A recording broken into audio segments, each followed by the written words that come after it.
सभी दर्शकों का स्वागत। हर हर महादेव, जय श्री राम। जो भी दर्शक लाइव में जुड़े हैं, अपने जन्म कुंडली का संपूर्ण विश्लेषण कराना चाहते हैं या आप हमसे सीधे फोन पर बात करके किसी प्रकार का कंसल्टेशन लेना चाहते हैं, जन्म कुंडली हाथ से लिखी हुई बनवाना चाहते हैं या इस महाशिवरात्रि पर अपने समृद्धि के लिए, किसी रोजगार के लिए, किसी प्रेम विवाह से संबंधित मामला हो या फिर बीमारी से परेशान हो या चतुर्दिक उन्नति के लिए हर प्रकार का कार्य बने या संतान प्राप्ति के लिए रुद्राभिषेक का कार्यक्रम करवाया जा रहा है, उसमें आप सम्मिलित हो सकते हैं या अपने लिए विशेष पूजन, नवग्रह शांति इत्यादि करवा सकते हैं। साथ ही साथ रुद्राक्ष या रत्न से संबंधित जानकारी चाहते हैं तो भी आप हमसे संपर्क कर सकते हैं। कुंडली दिखवाने के लिए तुरंत आप हमारे इस नंबर पर हमसे संपर्क कर सकते हैं 7310113939। इस नंबर पर कांटेक्ट करके बात कर सकते हैं। आज मैं एक बेहद जरूरी टॉपिक लेकर के सामने आया हूं और आपके लिए हम एक एक रोचक जानकारी कहीं ना कहीं से खोजते रहते हैं।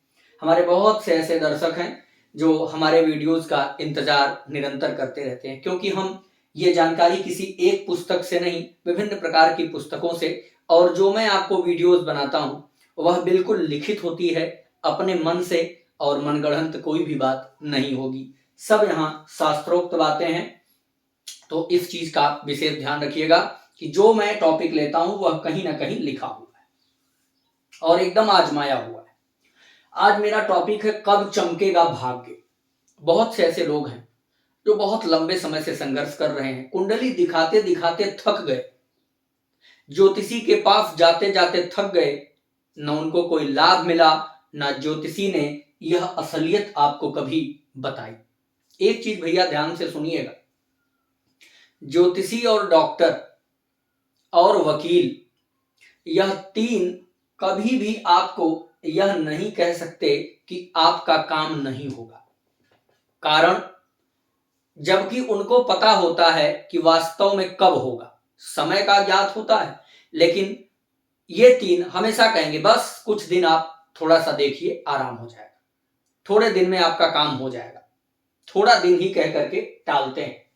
पर आपके सामने आज मैं यह ओपन करने वाला हूं कि अगर आप कुंडली दिखाते हैं तो आपका भाग्य कब चमकेगा, आपके जीवन में उन्नति कब आएगी, भाग्योदय कब होगा। तो आइए, सबसे पहले ध्यान रखिएगा, जो मैं कुंडली लिया हूं यह तुला लग्न और मकर राशि की जन्म पत्रिका बनी है। लग्न का स्वामी शुक्र लग्न में ही बैठा हुआ है।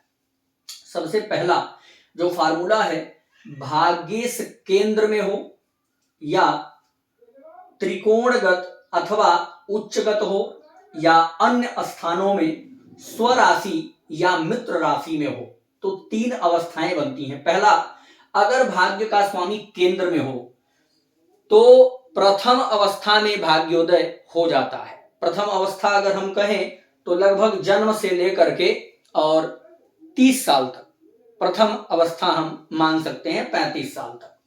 यानी अगर भाग्येश आपका केंद्र में हो, यानी भाग्य का स्वामी इनका बुध हुआ, आपके कुंडली का अलग भाग्येश होगा, तो अगर वह केंद्र में हो यानी 1, 4, 7, 10 इन चार भावों में अगर भाग्य का स्वामी बैठा हो तो ऐसे जातक का भाग्योदय प्रथम अवस्था में हो जाएगा।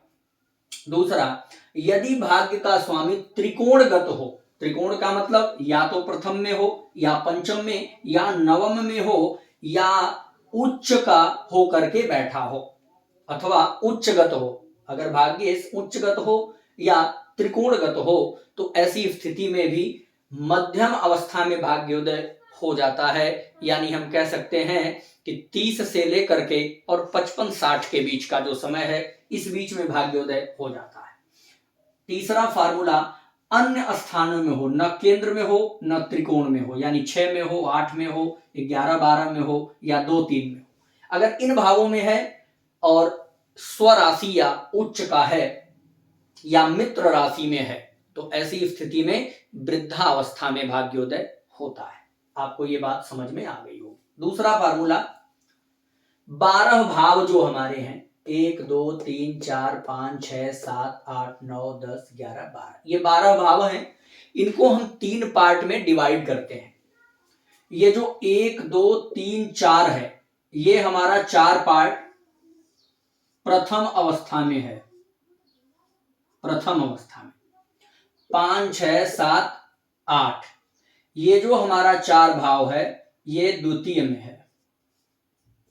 और 9 10 11 12, ये जो हमारे 4 भाव हैं ये तृतीय में है,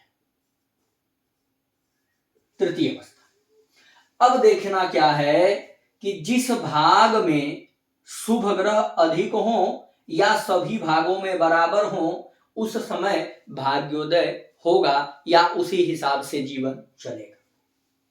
यह प्रथम भाव यानी प्रथम भाग है।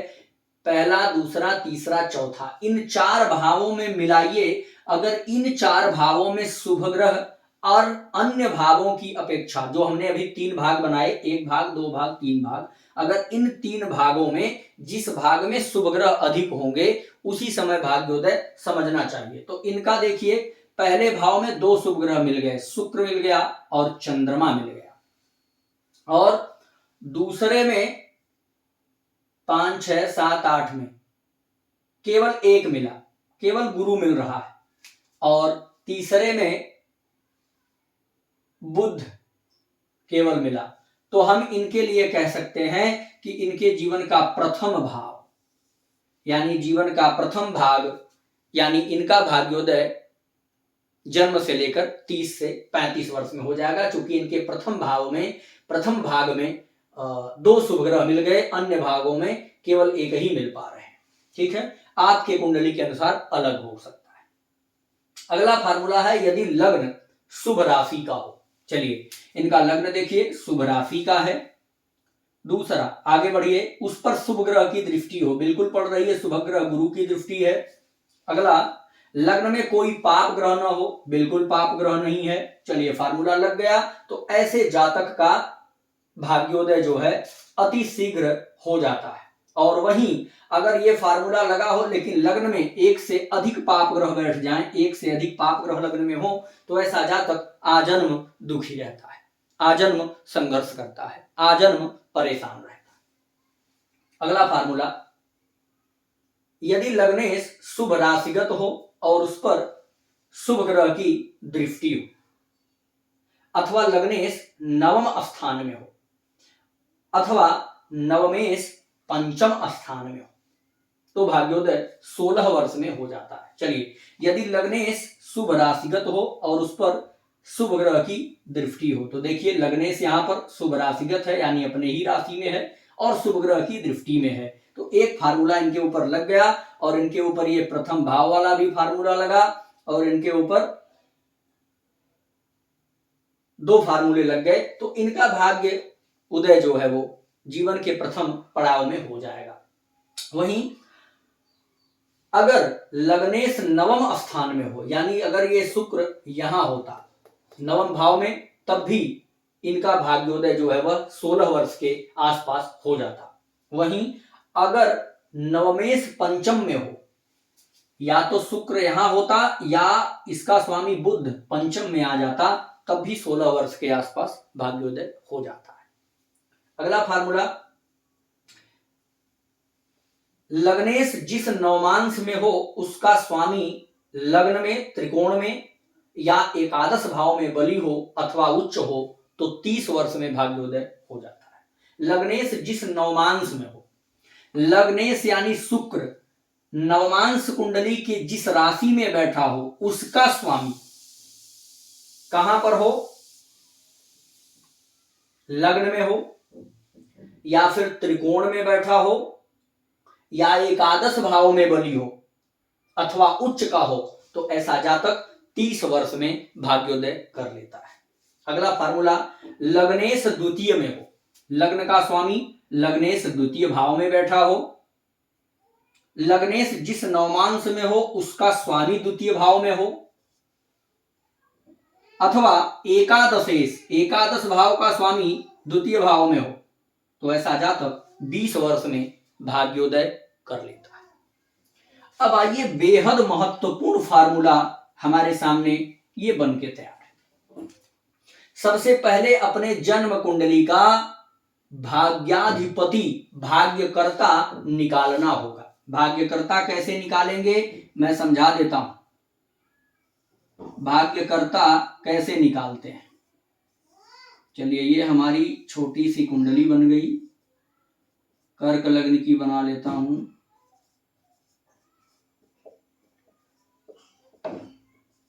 पूरा नहीं लिखूंगा, केवल इतना समझिएगा, यहां मान लीजिए कि मंगल बैठा है, केवल भाग्य से हम चर्चा कर रहे हैं।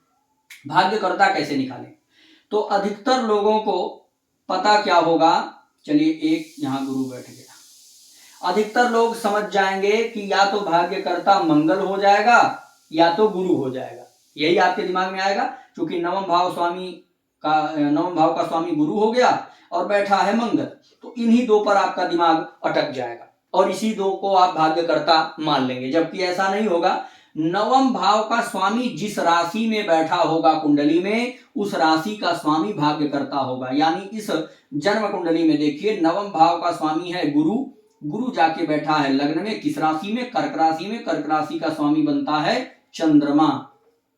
यानी इनके जन्म कुंडली का जो ग्रह हुआ भाग्यकर्ता वह चंद्रमा हुआ। आप अपने जन्म कुंडली का भी भाग्यकर्ता इसी प्रकार निकाल सकते हैं। तो आइए अब देखते हैं, यदि जन्म कुंडली का भाग्यकर्ता सूर्य होगा तो आपका भाग्योदय 22 वर्ष के बाद होगा। अगर जन्म कुंडली का भाग्यकर्ता चंद्रमा होगा तो भाग्योदय 24 वर्ष के बाद होगा। अगर भाग्यकर्ता मंगल होगा तो भाग्योदय 28 वर्ष के बाद होगा, 28। यदि भाग्यकर्ता बुध होगा तो भाग्योदय 32 वर्ष के बाद होगा, 32। यदि भाग्यकर्ता बृहस्पति होगा तो आपका भाग्योदय 16 वर्ष में हो जाएगा। यदि भाग्यकर्ता शुक्र होगा तो भाग्योदय 25 वर्ष में हो जाएगा।